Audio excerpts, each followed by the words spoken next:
Welcome back to the RI in Person interviews here at PRI in Person in Cape Town, South Africa. My name is Hugh Whelan, Managing Editor of Responsible Investor, and I'm here with Christina Hillesoy, Head of Communications and Sustainable Investments at the AP3 Swedish Pensions Buffer Fund. Christina, can you talk to us a bit about how the fund is structured, what your role is within that, and a bit about the whole Swedish pensions system? We are a government state pension fund, the Swedish government pension fund. And we have a mandate from the government to take ethical and environmental considerations as long as it doesn't interfere our overall goal of high return.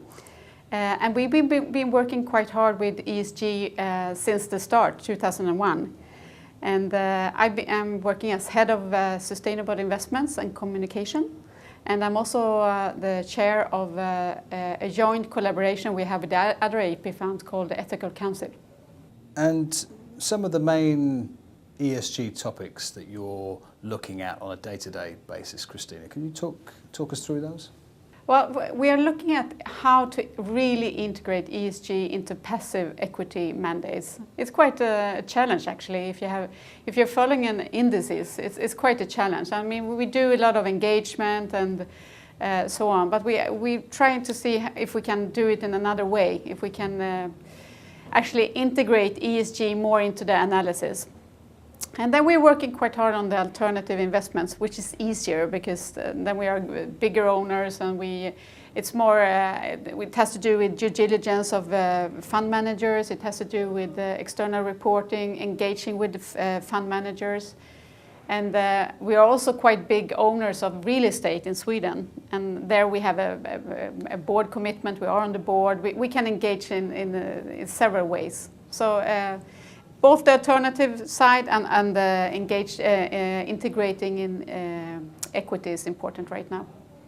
Are there specific issues to Sweden that mean you have a particular slant on responsible investment and sustainability? Well, right now we are actually, there's a big debate in Sweden for two reasons. One is that there is an election coming up next year, and there's also a review being done of the whole Swedish national pension system.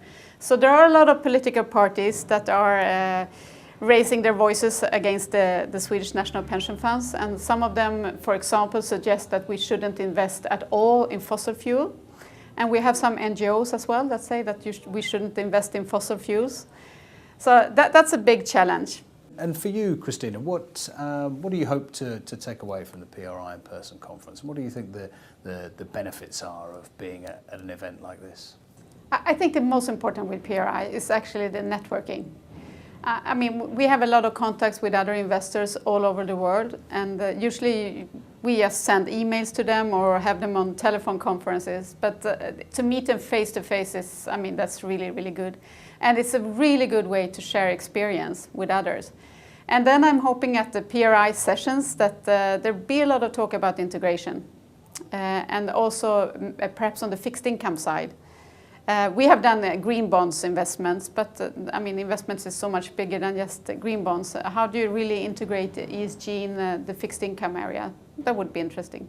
Christina, thanks very much. Thank you very much.